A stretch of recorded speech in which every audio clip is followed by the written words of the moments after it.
నమస్తే, welcome to I dream. నేను మీ Madhuri. PCOD మహిళల్లో ఉండే ఈ ప్రాబ్లంకి ఏం చేస్తే రాకుండా చేసుకోవచ్చు, వస్తే ఏం చేయాలి అనేది డీటెయిల్గా చెప్పడానికి మనతో పాటు ఉన్నారు బిఏ వెంకటస్వామి గారు, ఆయుర్వేదం డాక్టర్. తనని అడిగి డీటెయిల్గా తెలుసుకుందాం. నమస్తే డాక్టర్. నమస్తే అమ్మా. పీసీఓడి మనకి ఋతుక్రమం సక్రమంగా ఉండదు, అది నీటి బుడగలు అంటారు. దాన్ని తగ్గించుకోవాలంటే ఏం చేయాలంటారు? అది రాకుండా ఉండాలంటే ఏం చేయాలి? దానికి ఏం సింపుల్. ఇప్పుడు ఎందుకంటే అలోపతి డాక్టర్ ప్రతిదానికి ఆపరేషన్ అంటారు. అవును, దీనికి ఆపరేషన్ అవసరం లేదు. గర్భసంచి చాలా డెలికసీ పాయింట్ అది. అక్కడ ఎలాంటి బరువైన ఏం చేస్తే ఇప్పుడు వయసు వాళ్ళకేమో సంతానం కలగదు, సంతానం కాకుండా అయిపోతుంది. ఇక పెద్దవాళ్ళు అయితే లవ్ ఎక్కిపోతారు. అందువల్ల దానికి ఏమి లేదు, నవసారం మేము ఇస్తాం.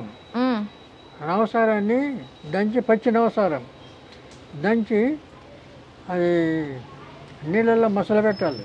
ఓకే, మసిలించిన తర్వాత మళ్ళీ దించి దాన్ని ఆరబెట్టాలి.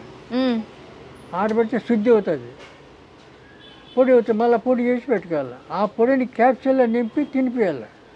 ఓకే, నెల రోజులు పొద్దున సాయంత్రం పచ్చి ఉండాల. వేరే ఆహారాలు ఏం తీసుకోకూడదు, సాత్విక ఆహారమే తీసుకోవాలా.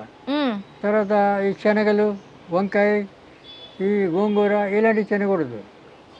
అట్లా పచ్చి ఉండి అవి వాడితే ఒక నెలలో కరిగిపోతాయి లోపల. మళ్ళీ లైఫ్లో రాదు అటు ఆ కంప్లైంట్. ఓకే, మా దగ్గరికి వస్తే మేము ఇస్తాం. ఇది అసలు ఎందుకు వస్తుంది అంటారు? ఇది లోపల అదే నీరు వల్ల వస్తుంది, ఆహారం వల్లనే. ఆహారం వల్లనే అన్నీ పుట్టేది, రోగాలు పుట్టేది దేనివల్ల వస్తాయి? ఆహారం వల్లనే. ఓకే, దానివల్ల వస్తాయి. అందరికీ రావు కదా, కొద్దిమందికి వస్తాయి. మా దగ్గరికి చాలామంది డాక్టర్లు వస్తారు, లేడీ డాక్టర్లు. వాళ్ళకి వస్తే దిక్కు తెలీదు, వాళ్ళు ఆపరేషన్ అంటే భయపడతారు వాళ్ళు కూడా. అవును, వస్తారు మా దగ్గరికి వస్తారు, ఇస్తాం, మేము మంది ఇస్తాం. క్యాప్సూల్. Okay, simple. అసలు రాకుండా ఉండాలి అంటే ఎలాంటి ఆహారం ఉండాలంటే మొదటి నుంచి ఇదే ఆహారం జాగ్రత్తగా ఉండాలి కదా. ఈ డ్రై ఫ్రూట్స్ తినాలా, ఈ తినే ఆహారం జాగ్రత్తగా ఉండాలా. ఈ కంట్రోల్లో ఉంటే అయిపోయాయి. ఓకే, ఆడవాళ్ళకి వేరే అలవాట్లు ఉండవు కనుక ఈ ఆహారంలోనే వాళ్ళు మార్చుకోవాలి.